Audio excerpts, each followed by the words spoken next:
जी को फिर से ठीक कर दिया। इससे हमें यह समझ में आता है कि अगर त्रेता युग में सिलांचना ब्रायोटेरस मतलब संजीवनी was the name of hope, तो कलयुग में सीबाथॉन या फिर हिपोमेन रेमनोइडस is the name of resilience।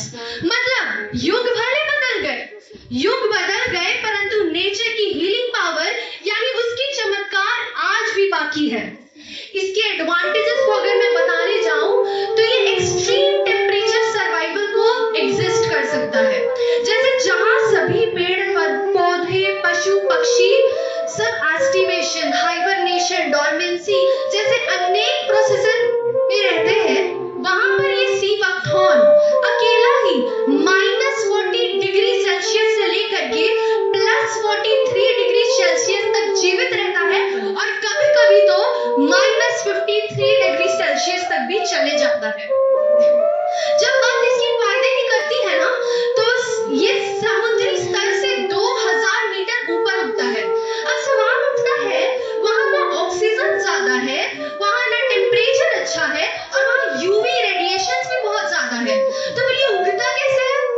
तो इसके पास कुछ ऐसे प्रोटेक्टिव मेजर्स होते हैं जिसको हम कैरोटेनॉइड्स, ज़ैंथोफिल्स, पॉलीफेनॉइड्स, फ्लेवोनॉइड्स एंड एंटीऑक्सीडेंट कहते हैं। Yes, you heard it right, antioxidant.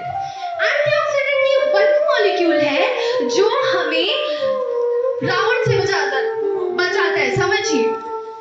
अगर आपको एंटीऑक्सीडेंट के बारे में जानना है ना, तो आपको सबसे पहले ये जानना होगा कि फ्री रेडिकल क्या होता है। हमारे अंदर ऑक्सीजन के मॉलिक्यूल्स होते हैं और वो ऑक्सीजन के मॉलिक्यूल्स ऑक्सीजन के इलेक्ट्रॉन्स में टूट जाते हैं ताकि वो एटीपी के मॉलिक्यूल्स यानी एडिनोसाइन ट्राइफॉस्फेट बना सके। अब ये ऑक्सीजन में भी हम लोग O2 लिखते हैं। अब हम लोग O2 हमेशा क्यों लिखते हैं? क्योंकि ऑक्सीजन को हमेशा जोड़े में रहना पसंद होता है, मतलब वो हमेशा पेयर्ड होता है, उसको अनपेयर्ड रहना बिल्कुल भी नहीं पसंद। और अगर ये अनपेयर्ड हो गया तो जिस तरीके से हर सिक्के की दो पहलुएं होती है, उसी प्रकार ये ऑक्सीजन भी लाभदायक से हानिकारक हो जाएगा। ये स्टेबल से अनस्टेबल हो जाएगा और नॉन रिएक्टिव से इतना ज्यादा रिएक्टिव हो जाएगा कि number of damaging cells with respect to number of repairing cells बहुत ज्यादा इंक्रीज कर जाएगा।